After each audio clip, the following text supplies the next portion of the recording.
नमस्कार दोस्तों, जय हिंद। कैसे हो आप सब? आई होप आप सभी अच्छे होंगे और आने वाले यूपी बोर्ड की तैयारी आपकी एकदम अच्छी चल रही होगी। जैसा कि आप लोग पहले देखे होंगे, चैप्टर 1 हम लोगों ने पूरा थ्योरी विथ डेरिवेशन कंप्लीट किया। उसके बाद में ढेर सारे न्यूमेरिकल की प्रैक्टिस की। उसके बाद चैप्टर 2 हमने पूरा क्लियर किया। एक दो डेरिवेशन आपके छोटे छोटे बच्चे, उनकी चर्चा बाद में करेंगे। आज हम चैप्टर 2 के कुछ न्यूमेरिकल करेंगे, यानी गॉस के प्रमेय से संबंधित और वैद्युत फ्लक्स से संबंधित इंपॉर्टेंट। तो आज की क्लास बहुत ही इंपॉर्टेंट होने वाली है। रोज़ की तरह आप फिर से कॉपी पेन लेके बैठ जाइए, क्योंकि चाहे डेरिवेशन हो, चाहे थ्योरी हो और चाहे न्यूमेरिकल प्रैक्टिस हो, बिना कॉपी पेन के आनंद नहीं आएगा। क्लियर? सामने आप देख रहे होंगे पहला प्रश्न क्या लिखा हुआ है, और ये आपका ऑप्शनल है। ठीक, ऑप्शनल भी क्वेश्चन ढेर सारे आपके एग्जाम में 5 से 6 क्वेश्चन बनते हैं, मोस्ट इंपॉर्टेंट अच्छे लेवल के।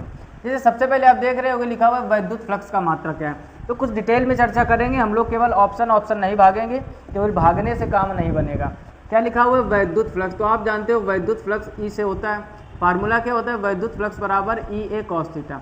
अगर पूरी डिटेल में थ्योरी नहीं पड़ी तो जाकर आप वो जरूर विजिट कीजिए, देख लेना। आप न्यूमेरिकल आपको इतनी आसानी समझ में आएंगे, कुछ कहने को नहीं। क्लियर? सबसे पहले इसमें क्या क्या पॉइंट बन सकते हैं, जैसे एक तो यही पूछ दिया गया मात्रक क्या है। तो देखो, मात्रक निकालना सीखो।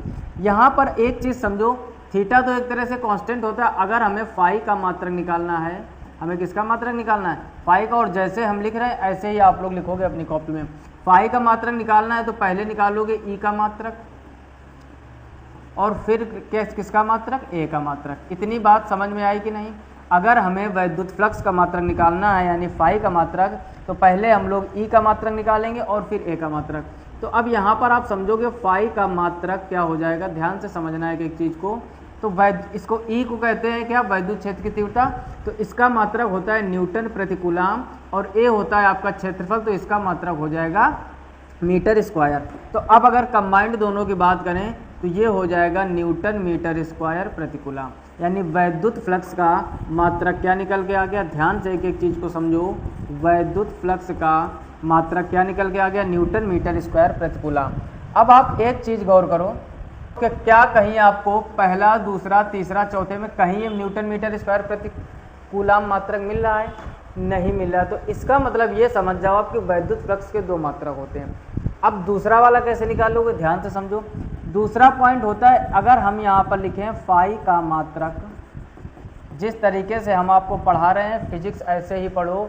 यकीन मानो, जिस प्रकार मैंने 97 स्कोर किया था, कुछ छोटी छोटी गलतियों की वजह से हमारे वो 2-3 नंबर कट गए, और हम आपको विश्वास दिलाते हैं कि आपके वो नंबर कटने नहीं देंगे। भागो मत। क्वेश्चन को देखकर भागोगे तो समस्याएं क्रिएट होगी। लगेगा आपकी की तैयारी अच्छी है, क्योंकि आप वही छोटे छोटे Q बराबर IT, Q बराबर NE, छोटे छोटे न्यूमेरिकल करते रहोगे, और आपका लेवल जो पढ़ाई का है वही कूप मंडूक बन जाएगा। कूप मंडूक मतलब समझते हो? कुएं का मेढक। यानी आपको लगेगा कि अब हमें न्यूमेरिकल आते हैं, थ्योरी डेरिवेशन सब कंप्लीट है, लेकिन जब आप एग्जाम हॉल में जाओगे तब आपको एक तरह से ऐसा महसूस होगा कि हमने पढ़ा क्या है और पेपर में आया क्या है ना। तो भागने का काम नहीं करना है। वैद्युत फ्लक्स का चाहते तो हम टिक लगा देते। इसका आंसर वैसे आपका तीसरा होगा, वोल्ट मीटर, है ना। टिक लगा के अगला क्वेश्चन अब तक 4-5 निपटा देते, ताबड़तोड़। जैसे फास्ट न्यूज आती है, 60 मिनट 60 खबरें।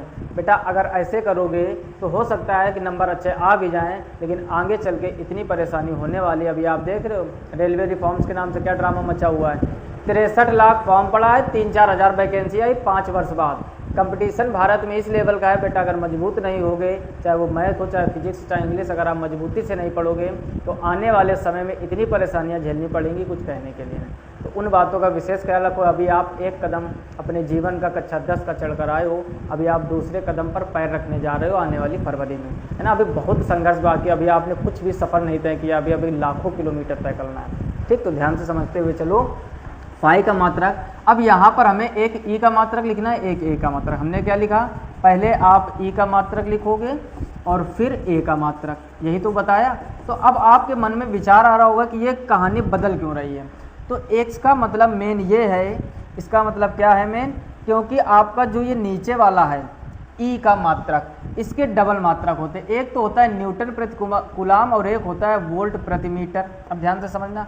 और ए होता है आपका क्षेत्रफल। क्षेत्रफल का मात्रक क्या होता है? Metre square. इस मीटर से इस मीटर का स्क्वायर वाला कट जाएगा तो ये बचेगा केवल Vm, और Vm का बेटा यहाँ पर मतलब क्या है? Volt meter. क्या मतलब है? Volt meter. बोलो बात समझ में आई कि नहीं? तो इस तरीके से आपका तीसरा ऑप्शन सही होगा।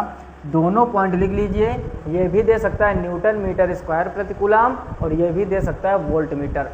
अब समस्या ये आ रही है कि ई के क्यों दो मात्रक क्यों हैं, तो उसको भी थोड़ा यहाँ पर डिटेल में समझ लेते हैं, है ना। कुछ भी भागने वाला काम नहीं, कुछ भी ज़बरदस्ती वाला काम नहीं। ध्यान से समझो, आपने पहले चैप्टर में एक फार्मूला पढ़ा होगा ई बराबर F/Q, तो इससे मात्रक निकला न्यूटन प्रति कूलाम। कौन सा मात्रक निकला? न्यूटन प्रति कूलाम, क्योंकि ऊपर आप देख रहे हो ये बल लिखा हुआ है, तो बल का मात्रक क्या होता है? न्यूटन, और नीचे Q लिखा हुआ है, इसका मात्रक होता है कूलाम। तो एक मात्रक निकला न्यूटन प्रति कूलाम जो हमने यहाँ पर रखा है वो इससे निकला। और एक फार्मूला आप अगले तीसरे चैप्टर में पढ़ोगे, ई बराबर होता है V/D, यानी वैद्युत क्षेत्र की तीव्रता बराबर विभव बटे दूरी। तो अब ये वाला जब निकालो तो V का मात्रक क्या होता है? आप सभी लोगों को पता है वोल्ट, और नीचे D का मात्रक क्या होता है? मीटर। तो इस फार्मूले से दूसरा मात्रक बन के आया वोल्ट प्रति मीटर, जो हमने यहाँ पर लिखा है। और क्षेत्रफल का एक ही मात्रक होता है मीटर स्क्वायर MKS पद्धति में। अगर CGS पद्धति का है तो सेंटीमीटर स्क्वायर हो जाएगा, है ना। तो इतना डीपली मत जाना कि कैसे कह दिया कि एक मात्रक होता है मीटर स्क्वायर, सेंटीमीटर स्क्वायर भी तो होता है, तो वो CGS पद्धति में। क्लियर? तो यहाँ से मीटर स्क्वायर, क्योंकि यहाँ पर डबल मीटर थे, एक कट जाएगा तो क्या बचेगा? VM अर्थात वोल्ट मीटर। अब बोलो कहानी क्लियर हुई? तो भागने से कोई फायदा नहीं है, वही हमने सिखाया। वोल्ट मीटर की जगह बदल के दे देगा न्यूटन मीटर स्क्वायर प्रति कूलाम। होता क्या है हम सभी लोगों के साथ में कि हम लोग क्वेश्चन देखते हैं, ऑप्शन देते हैं, भाग खड़े होते हैं कि सी सही करो आगे। आपने सोचो ये पढ़ भी लिया और फिर से क्वेश्चन एग्जाम में पूछा जाएगा कि वैद्युत फ्लक्स का मात्रक क्या है, और आप पढ़ करके आ गए हो वोल्ट मीटर और आ जाएगा न्यूटन मीटर स्क्वायर प्रति कूलाम। आप आके बोलोगे या तो ऑप्शन गलत था या तो आउट ऑफ सिलेबस था। ना तो ऑप्शन बेटा गलत है, ना तो आउट ऑफ सिलेबस है, बस आप उन चीज़ों तक पहुंच नहीं पाए जहां तक पहुंचना चाहिए था। क्लियर? जल्दी से इसका स्क्रीनशॉट ले लीजिए, फिर अगला प्रश्न करते हैं। अगला क्वेश्चन देखो, एक इंपॉर्टेंट क्वेश्चन है, सारे सिलेक्ट करके रखे हमने, जो आपके आने वाले बोर्ड एग्जाम में एकदम बूस्टर का काम करेंगे। अगला प्रश्न ध्यान से पढ़ो, बिल्कुल भी घबराना नहीं है, बिल्कुल भी भड़बड़ाहट के साथ नहीं पढ़ना, बस इस चीज़ का विशेष ख्याल। आगे क्या लिखा हुआ है?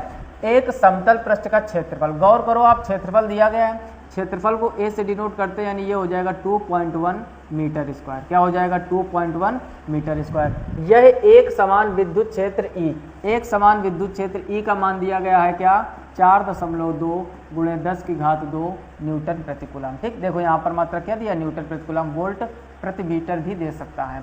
में स्थित अगर पृष्ठ से गुजरने वाला वैद्युत फ्लक्स की गणना कीजिए। और यहाँ पर दो प्रश्न आपसे पूछे गए हैं। एक प्रश्न पूछा गया जब वैद्युत क्षेत्र E की दिशा के पृष्ठ के लंबवत है, एक में आपको कंडीशन क्या दी गई है? लंबवत है, और दूसरे में आपको कंडीशन दी गई है समांतर है। ठीक, यहाँ का ये जो आज इम्पोर्टेंट ये जो दूसरा क्वेश्चन है, इसको मोस्ट इम्पोर्टेंट कर लो। सोचो, मोस्ट तो वैसे भी सुपरलेटिव डिग्री होती है, उसको भी हमने 3 बार बोला मोस्ट। इसका मतलब है कि यहाँ पर एक आपका गहराई में कॉन्सेप्ट छुपा हुआ है, जो कि बहुत ही आपको पढ़ना जरूरी है। ध्यान से समझो क्यों। जब भी देखो वैद्युत फ्लक्स का क्वेश्चन आए, एक चीज़ ध्यान से समझो, जब भी वैद्युत फ्लक्स का क्वेश्चन आए, इस बात को विशेष गहराई से समझ लो। कौन सा क्वेश्चन आए? वैद्युत फ्लक्स का, और या फिर आगे हम लोग जब मैग्नेट पढ़ेंगे जाके, यानी जिसको चुंबकीय फ्लक्स कहते हैं, वहाँ का। तो फ्लक्स में आपको एक चीज़ ध्यान रखना है, जो भी कोण दिया जाए, ध्यान से लिख लो, माइंड में चिपका लो। अभी आप क्या गलती करोगे एग्जाम में, अभी सब सामने आपको दिखाएंगे। पहले लिख लो आप, जो भी कोण दिया जाए उसे 90 डिग्री से घटा कर रखते हैं, 90 डिग्री से घटा कर रखते हैं। और ऐसा क्यों होता है अभी आपको समझाएंगे। कहने का मतलब, अगर आप यहाँ पर पहला पॉइंट को गौर करोगे तो पहला पॉइंट है आपका लंबवत। ठीक, लंबवत का मतलब क्या होता है? 90। लंबवत का मतलब क्या होता है? 90। हमने क्या कहा? जो भी एंगल रखोगे, यानी जो आप थीटा रखोगे, अब 90 से 90 घटाओगे तो ये क्या निकल के आ जाएगा? 0, अर्थात थीटा बराबर क्या हो जाएगा? 0। कहने का मतलब, जब उसने लंबवत कहा तब आपका थीटा निकल के आया 0, जबकि आप पढ़े होंगे कि 0 हम लोग बोलते हैं समांतर को। 0 किसको बोलते हैं? समांतर को। दूसरी बात समझो, यहाँ पर दूसरा ध्यान से देखोगे क्या, अगर यहाँ पर लिखा हुआ है समांतर, क्या लिखा हुआ है? समांतर। तो समांतर का मान का मतलब क्या होता है? 0। अगर आप अब 90 से 0 घटाओगे तो ये निकल के क्या आ जाएगा? 90, यानी यहाँ थीटा बराबर आपका कितना हो जाएगा? 90। तो एक पॉइंट यहाँ पर समझ में आ रहा होगा, हमने कहा वैद्युत फ्लक्स का कोई भी क्वेश्चन आए न्यूमेरिकल में, जो भी वो एंगल दे उसको आपको 90 डिग्री से घटा कर रखना है। किस से घटा कर रखना है, 90 डिग्री से। विशेष ख्याल रखो लंबवत का मतलब होता है 90 डिग्री, 90 से घटाओगे 0 हो जाएगा, और समांतर का मतलब होता है 0, 90 से घटाओगे 90 हो जाएगा। अब यहाँ पर तो ठीक है, यानी कुछ लोग ऐसे भी याद कर लेते हैं कि जब लंबवत का है तब 0 रखो और जब समांतर का है तब 90, यानी आप यहाँ पर एक ये भी लॉजिक बना सकते हो क्या कि जब लंबवत का है तो थीटा 0 रख दो, लंबवत का है तो थीटा 0 रख दो, और समांतर का है तो थीटा 90। कुछ लोग ऐसे अपोजिट याद कर लेते हैं, लेकिन ये याद करने से कहानी क्लियर नहीं होगी। अब थोड़ा सा दिमाग लगाओ आप, अगर कह दे 30 डिग्री तो यहाँ पर ये लॉजिक आपका इंपॉर्टेंट है, जब 30 का है 90 से घटाओगे 60 आ जाएगा, और 60 का है 90 से घटाओ 30 आ जाएगा। तो हमेशा 90 से घटा कर रखेंगे। और क्यों?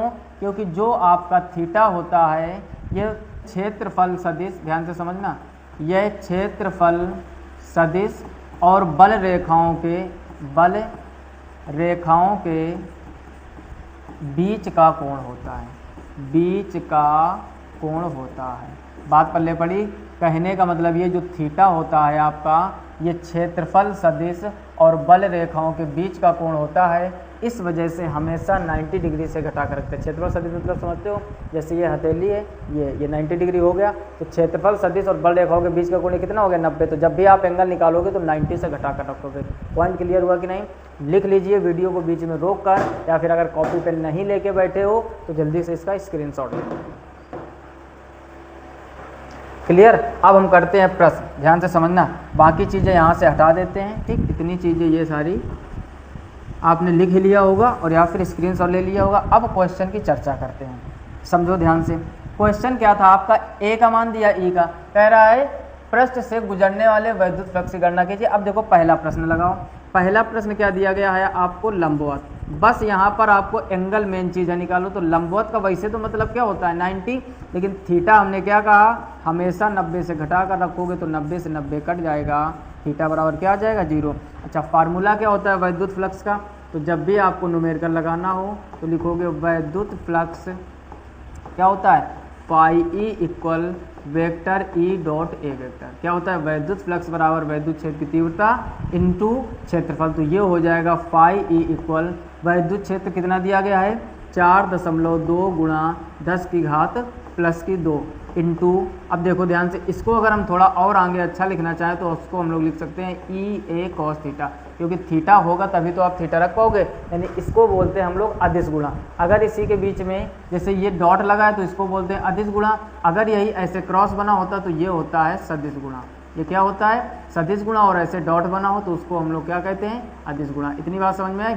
अदिश गुणा में ध्यान से समझो, अदिश गुणा में हमेशा कॉस थीटा आता है, सदिश गुणा में साइन थीटा। अगर यहाँ पर ई क्रॉस ए लिखा होता तो ई ए साइन थीटा करते। क्लियर? धीरे धीरे चीज़ें हम लोग सीखेंगे। तो फिलहाल में ये ई हो गया, ए का मान कितना दिया गया आपको 2.1 इंटू कॉस। अब थीटा ध्यान से समझो, पहली कंडीशन हम सॉल्व कर रहे हैं तो लंबवत का मतलब होता तो 90 है, लेकिन 90 से 90 घटाओगे तो क्या आ जाएगा 0, तो यहाँ पर रखोगे cos 0।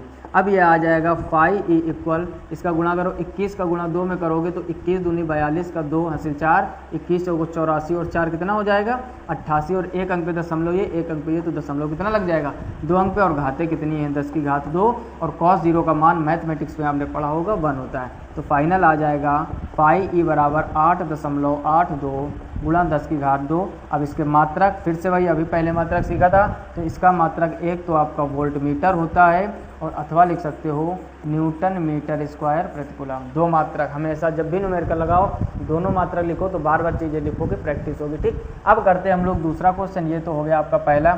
दूसरे क्वेश्चन में देख रहे होगे फार्मूला फिर से लग जाएगा फाई ई बराबर ई ए कॉस थीटा। बस कंडीशन दूसरी यहाँ पर समझो, दूसरी कंडीशन में जैसे यहाँ लंबवत लिखा है तो यहाँ पर क्या लिख देंगे अब बार समांतर। समांतर का मतलब होता 0 है, लेकिन थीटा बराबर हमने कहा था 90 से घटाओगे, तो 90 से जब 0 घटाओगे तो वो आपका फाइनल 90 ही आ जाएगा। तो इस बार थीटा की जब कितना रखोगे 90, तो ध्यान से समझना, तो ये हो जाएगा फाई ई इक्वल, ई का मान कितना दिया गया है 4.2 गुणा 10 की घात 2 इंटू ए का मान कितना है 2.1, और इधर हो जाएगा cos 90।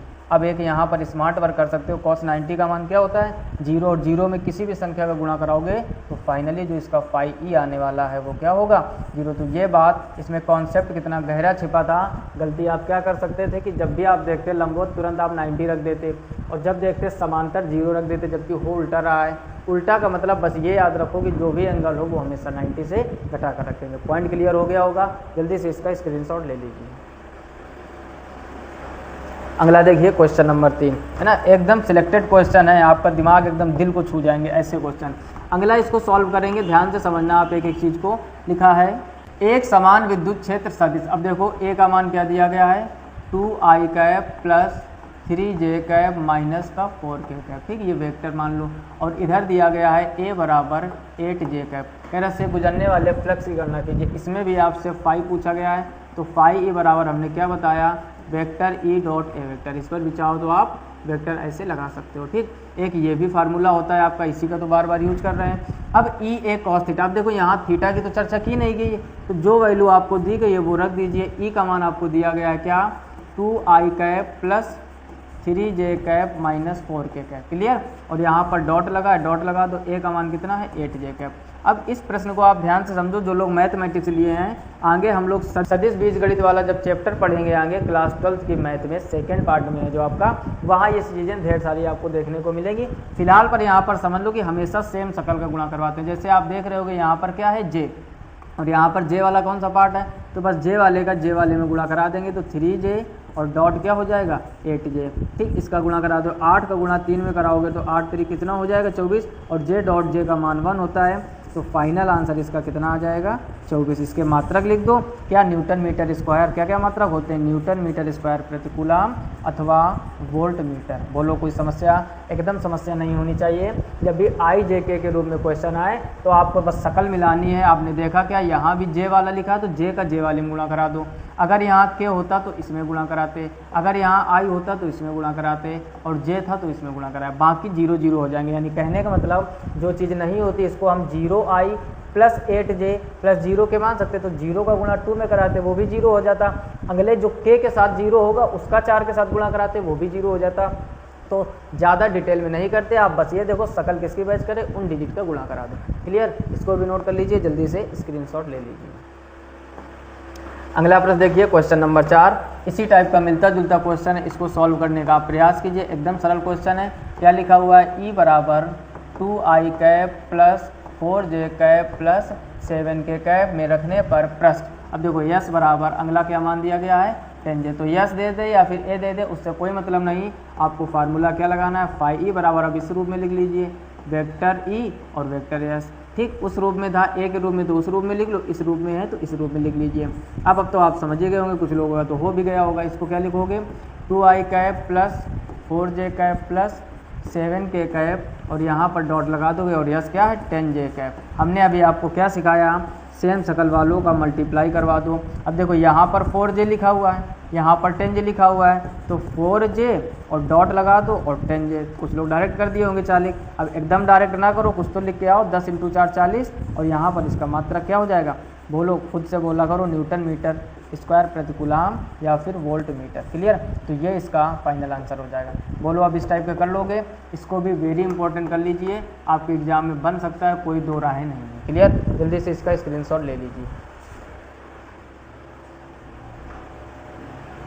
अगला प्रश्न देखिए 5 नंबर, क्या लिखा हुआ है ध्यान से पढ़ो। ठीक है, किसी घन के केंद्र पर, अब देखो घन को समझो, घन कैसा होता है, अरे लूडो खेले हो, लूडो का जो पासा होता है वो घन के आकार का होता है, तो इस टाइप से हम आपको बनाकर दिखा रहे हैं, ठीक। ये क्या हो गया, ये हो गया आपका एक घन, ठीक। कह रहा है घन के केंद्र पर 10 माइक्रोकूलम आवेश, इसका जो केंद्र है वहाँ पर कितना है 10 माइक्रोकूलम। अच्छा, जैसे ही माइक्रो टपक जाए आप समझ जाओ 10 की घात -6 का गुणा करा देंगे। कुछ वैल्यू आप लिख लीजिए, इधर बार बार मिलती रहती हैं। अगर कभी भी आपको सेंटीमीटर से मीटर में बदलना हो तो 10 की घात -2 का गुणा करते हैं। अगर सेंटीमीटर स्क्वायर से मीटर स्क्वायर बदलना हो तो 10 की घात -4, ये एक बार और लिखवा चुके हैं हम, है ना। अगर मिलीमीटर से मीटर में बदलना हो तो 10 की घात -3 करते हैं, और अगर मिलीमीटर स्क्वायर से मीटर स्क्वायर में बदलना है तो 10 की घात -6 करते हैं, और कहीं आपको नैनोमीटर मिल जाए और उसको मीटर में बदलना हो तो 10 की घात -9 का गुणा करते हैं, और कहीं आपको 1 एंगस्ट्रॉम मिल जाए और उसको हमें किस में बदलना हो मीटर में तो 10 की घात -10 मीटर करते हैं, और कहीं भी हमको पिको मिल जाए, पिको फैराड इस टाइप का मिलता है ना, चैप्टर 3 में हम लोग वैद्युत विभव धारिता में सीखेंगे, तो पिको में ध्यान रखो 10 की घात -12 होती हैं, और किसमें, जब इसको आप फैरेड में बदलोगे, ठीक। और एक आपका यहीं पे माइक्रो छूट गया जो आया था, अगर कभी भी 1 माइक्रो कूलाम मिल जाए तो उसमें 10 की घात -6 होती है। जब माइक्रो कूलाम मिलेगा तो कूलाम माइक्रोमीटर कहेगा तो मीटर, यानी जो यहाँ पर मात्रक होता है वही लास्ट में चिपका देते हैं। जैसे यहाँ पर देख रहे हो कि कूलाम है तो कूलाम लिखा, यहाँ पर फैरेड था, फैरेड धारिता का मात्रक होता तो फैरेड लिख दिया, यहाँ सभी जगह मीटर चल रहा तो आगे मीटर रहेगा, ठीक। तो ये कुछ इंपॉर्टेंट पॉइंट आप नोट कर लीजिए। अगर मात्रक नहीं बदलोगे तो आंसर गलत माना जाता है, ध्यान रखो न्यूमेरिकल में। तो सेंटीमीटर को मीटर में 10 की घात -2, सेंटीमीटर स्क्वायर को मीटर स्क्वायर में 10 की घात -4, मिलीमीटर को मीटर में 10 की घात -3, मिलीमीटर स्क्वायर को मीटर स्क्वायर में 10 की घात -6 और नैनोमीटर में 10 की घात -9, ऐसे याद रखो, नैनो 9। एंगस्ट्राम में 10 की घात -10, एंगस्ट्राम के ऊपर 0 होता है तो आप ध्यान रखो इसमें भी ऊपर 0 होता है, 0 मतलब 10, ऐसे लॉजिक बना लो, बहुत आसान हो जाएगा। पिको फैरेड में 12, माइक्रो में 6 होती है और आगे फर्मी में 15 होती है, फिर तो आगे बढ़ता रहता है। इंपॉर्टेंट इतनी है, क्लियर। अब ये हो गया क्यू का मान, फिर आगे पढ़ो का एक आवेश रखा घन के एक फलक से, बस इतने पर आपको गौर करना, घन के एक फलक से। देखो वैद्युत फ्लक्स आपने पढ़ा होगा गॉस के प्रमेय, फाई ई बराबर क्या होता है, क्यू बटे एप्सिलॉन नॉट, क्या होता है, इसको हम लोग कहते हैं गॉस की प्रमेय, इसको क्या कहते हैं हम लोग, गॉस की प्रमेय। इतनी बात समझ गए।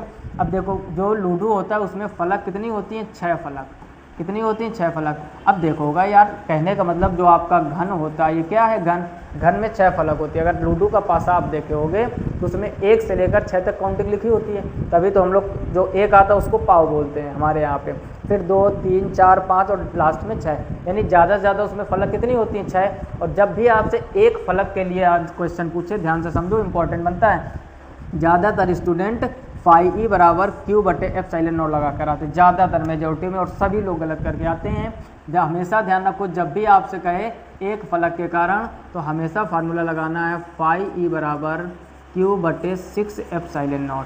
ध्यान से समझो, एक फलक कह रहा है तो 1/6। अब देखो लॉजिक क्या होता है, कुछ लोग लॉजिक नहीं समझ पाते हैं और रटते हैं। हमने क्या कहा, फाई ई बराबर क्या होता है, क्यू बटे एप्सिलॉन नॉट। उसने एक फलक बोला है तो 1/6 कर दो, अगर वो 2 फलक बोले तो 2/6 कर दो, अगर वो 3 फलक बोले तो 3/6 कर दो, अगर वो 4 फलक बोले तो 4/6 कर दो, 5 फलक बोले तो 5/6, और जब 6 फलक कहता है तो 6/6, और ये 6 से 6 कट जाता है, यानी कुछ नहीं बचता है। इसी वजह से यहाँ कुछ नहीं होता है। यानी जब संपूर्ण फ्लक्स से कहता है तो उसका भाव ये है कि पूरी 6 फलकों का आपसे वैद्युत फ्लक्स पूछा जा रहा है, तो 6 फलक बटे 6 फलक करोगे, ये 6 से 6 कट जाएगा। मेन इसका गहराई का कॉन्सेप्ट ये है। और यकीन मानो, अगर आप जिस स्कूल या ऑफलाइन कोचिंग में कहीं भी पढ़ रहे हो, क्या ये बात आपको बताई गई थी, कमेंट बॉक्स में कमेंट करके ज़रूर बताइए।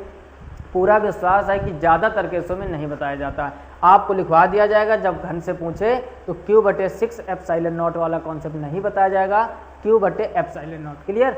6 फलक का मतलब होता है ऊपर भी 6 नीचे भी 6, ठीक। ऐसे आप सरल सरल तो पढ़ लोगे, लेकिन जैसे ही ऐसे कंडीशनल क्वेश्चन आएगा कि 1 फलक से, 2 फलक से, 3 फलक से, फिर आपका फ्यूज उड़ जाएगा कि अब करें तो क्या। तो हमने क्या सिखाया, ध्यान से पढ़ो। जब वो 1 फलक से कहता है तो 1/6, जब 2 फलक से कहता है तो 2/6, जब 3 फलक से कह दे तो 3/6, इसी प्रकार 4, 5, और जब वो पूरे फ्लक्स से पूछता है, पूरे घन से जब पूछता है, तो मेन गहराई का कॉन्सेप्ट क्या है कि होता 6/6 है, लेकिन ये दोनों कट जाते तो हम लोग डायरेक्ट फार्मूला क्या यूज करते हैं, गॉस की प्रमेय, फाई ई बराबर क्यू बटे एप्सिलॉन नॉट। अब बोलो बात क्लियर हुई कि नहीं, पूरी बात क्लियर हुई कि। तो अभी आपसे फिलहाल में एक फलक से पूछा है तो इसको सॉल्व करोगे। अब सॉल्व करने का तरीका समझो, फाई ई बराबर क्यू का मान जो भी दिया गया हो, 10 × 10 की घात -6/6। अच्छा, एप्सिलॉन नॉट की कहानी समझो। एप्सिलॉन नॉट का मान फिक्स होता है 8.85 × 10 की घात -12, और इसका जो मात्रक होता है कूलाम स्क्वायर प्रति न्यूटन मीटर स्क्वायर।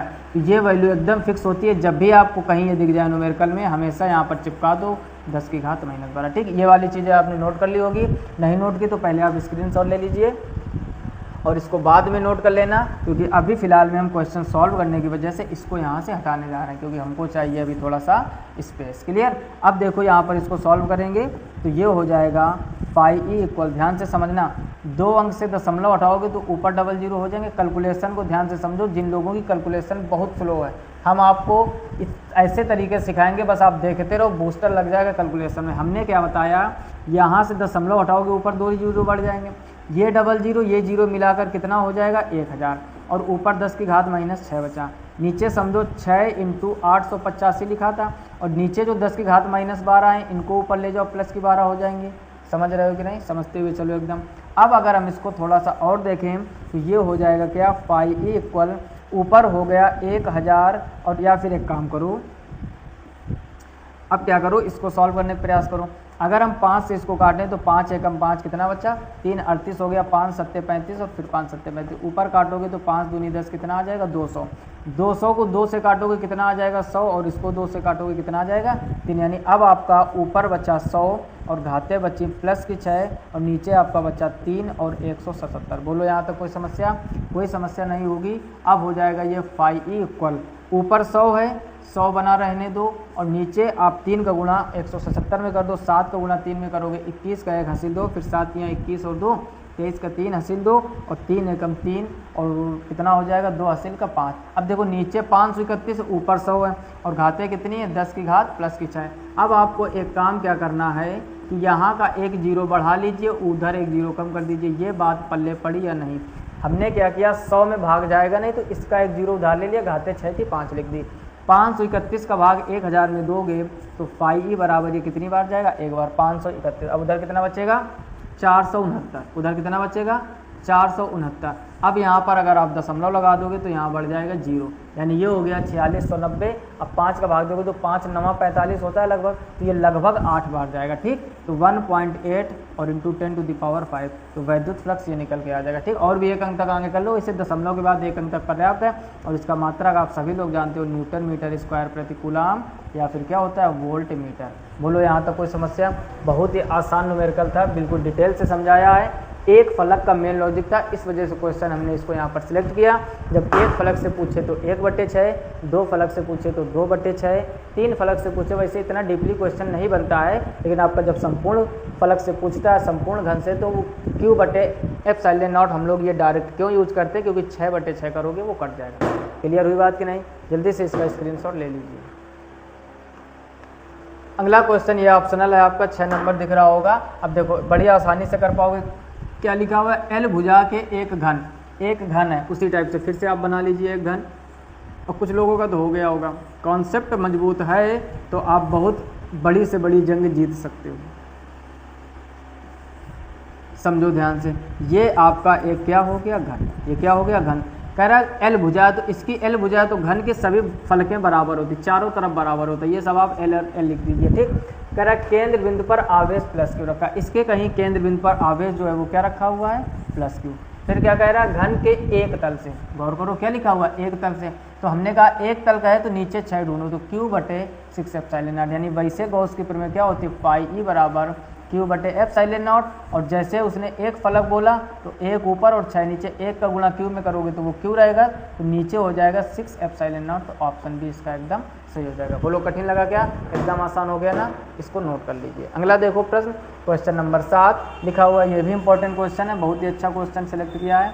कह रहा है 4500 फ्लक्स रेखा है उस क्षेत्र से बाहर निकलती, कोई एक क्षेत्र होगा और जिससे फ्लक्स रेखा है फाई ई से लिख दो, तो ये कितनी है 4500 बाहर निकल रही हैं। कह रहा है उसी क्षेत्र के भीतर कितना आवेश है, कह रहा है जिस क्षेत्र से ये फ्लक्स रेखाएं बाहर निकल रही हैं उसके भीतर का आवेश कितना है। ठीक, तो फार्मूला क्या होता है, फाई ई बराबर Q/ε0। अब आपसे पूछा क्या गया कि आवेश कितना, तो जब आवेश Q बराबर निकालोगे तो ये हो जाएगा फाई ई इंटू ε0।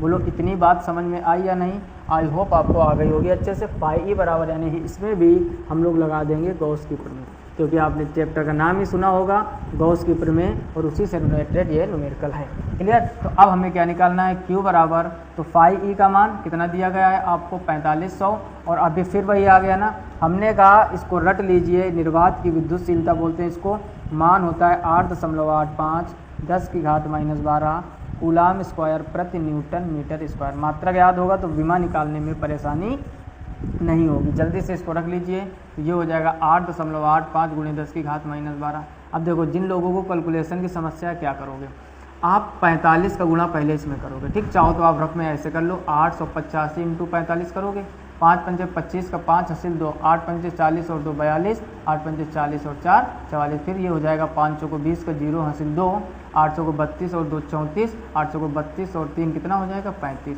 यहाँ पर हो जाएगा 5, यहाँ पर 2, यहाँ पर 4 और 4 8, 5 और 4 9 और ये 3, तो यानी यहाँ पर कितना आ जाएगा 39 825। और देखो यहाँ पर कितने जीरो थे, 2 जीरो, क्योंकि अभी 45 का गुणा किया 45, और इधर कितने अंक पे दशमलव लगा है, इसका भी विशेष कैसा ख्याल, दशमलव कितने अंक पे लगा है, तो ये 2 अंक पे लगा, तो यहाँ पर 2 अंक पे आप दशमलव चिपका दीजिए। घातें कितनी है, 10 की घात -12। अब फिजिक्स का जब भी आंसर लिखो, हम पहले चैप्टर में एक बात बताए थे कि हमेशा 1 अंक के बाद दशमलव लगाकर आंसर लिखने का तरीका है। तो अब क्या करोगे, इस दशमलव को इधर शिफ्ट कर लो, तो ये हो जाएगा q बराबर 3.98 लगभग, और गुणे 10। अब दशमलव इधर लगा, कितने अंक अंदर ले आओ, 4 अंक, तो उधर से 4 कम कर दीजिए, और इसके आगे q का मात्रा क्या होता है, कूलाम, तो यही इसका फाइनल आंसर हो जाएगा। बोलो कोई समस्या, फिर से समझ लो ये वाला लॉजिक क्या लगाया, हमेशा आंसर 1 अंक के बाद दशमलव लगाकर लिखा जाता है। दशमलव आपका यहाँ पर था, इसको उठा के यहाँ ला रहे, तो कितने अंक अंदर ले आए, 4 अंक, जितने अंक अंदर लाओगे माइनस की घातें उतनी ही कम हो जाती हैं, अगर प्लस की घातें होती तो बढ़ जाती। तो फाइनल आंसर हो जाएगा 3.98 × 10⁻⁸ कूलम। क्लियर, जल्दी से इसका भी स्क्रीनशॉट ले लीजिए। आई होप आपको ये सारे प्रश्न अच्छे से समझ में आ गए होंगे। अगर आपने इसके पहले के थ्योरी वाले कॉन्सेप्ट वाले लेक्चर नहीं देखे हैं तो उनको ज़रूर विजिट कीजिए। न्यूमेरिकल तो आपको पढ़ने ही, साथ में थ्योरी डेरिवेशन चैप्टर 2 के 1 या 2 टॉपिक आपके बच्चे हैं, तो वो जल्द से जल्द हम कंप्लीट कराएंगे। आज पहले हमने सोचा कुछ बेसिक न्यूमेरिकल जो आपके बार बार एग्जाम में बनते हैं उनके करवाए जाएँ, और पहला लेक्चर जो जिसमें 13 से 14 लेक्चर कंप्लीट किए हैं, 10 लेक्चर में पूरी थ्योरी डिटेल में, भागेंगे नहीं। हम शुरू में ही आपसे एक वादा किया था हमने कि पूरा सिलेबस फ्री ऑफ कॉस्ट पढ़ाएंगे, कोई आपको पैकेज नहीं खरीदना है, कोई आपको एप्लीकेशन नहीं डाउनलोड करना है, कुछ भी आपको खरीदना नहीं, लेकिन बस आप विश्वास रखकर धैर्य बनाकर पढ़ो। इंपॉर्टेंट ढूंढने के चक्कर में आप हो सकता है नंबर अच्छे ले आओ, अगर किस्मत अच्छी है पेपर फंस गया, वरना ना तो आपको ज्ञान हो पाएगा और ना तो अच्छे नंबर आ पाएंगे। ठीक, तो अभी भागने की ज़रूरत नहीं, 7-8 महीने है, पर्याप्त टाइम है। अगर आप दिन रात मेहनत कर रहे हो, मेहनत ही नहीं कर रहे हो तो फिर टाइम फिर कम भी हो सकता है, ज़्यादा भी हो सकता है। क्लियर, तो पहले के वीडियो नहीं देखे तो ज़रूर देखिए। साथ ही साथ मैथ की प्रैक्टिस चल रही है, जिसपे हम लोगों ने संतत तथा असंतत किए थे, और बहुत ही जल्द हम लोग अवकलनीयता सीखेंगे, यानी अवकलनीयता कैसे चेक करते हैं, उसके बाद अवकलन की प्रैक्टिस, और डिटर्मिनेंट मैट्रिक्स जो आपका छूटा हुआ है उसको भी बहुत जल्द हम कवर करने का प्रयास करेंगे, क्योंकि आव्यूह सारणिक सरल चैप्टर है। ठीक, इस वजह से उसको थोड़ा सा इग्नोर किया हमने। आप सभी लोगों को पता है जोड़ घटाव सबसे ज़्यादा रहता है उसमें। ठीक, उसके भी इंपॉर्टेंट क्वेश्चन हम कवर करेंगे। इन्वर्स की प्रैक्टिस करवा दिए, रिलेशन एंड फंक्शन की करवा दिए। चैनल पर जाकर वो सारे वीडियो जरूर विजिट कीजिए। वीडियो को लाइक कीजिए अगर जानकारी अच्छी लगी, और जितना हो सके दोस्तों में शेयर कीजिए। आप लोगों की इस टाइम शेयरिंग बहुत कम हो रही है, ठीक है ना। ऐसे अगर आप करोगे, प्यार और सपोर्ट कम होगा, तो फिर हम उतनी एनर्जी से मेहनत नहीं कर पाएंगे जितना हम सोच रहे हैं। आप लाइक करते रहो, दोस्तों में शेयर करते रहो, प्यारे से कमेंट करते रहो, तो हमारे अंदर एनर्जी बढ़ती रहेगी, और हम आपके लिए इसी तरीके मेहनत करने के लिए सदैव तत्पर। साथ ही अगर चैनल पर पहली बार आए तो सब्सक्राइब अवश्य कर लीजिए। मिलते हैं नेक्स्ट वीडियो में, तब तक के लिए जय हिंद।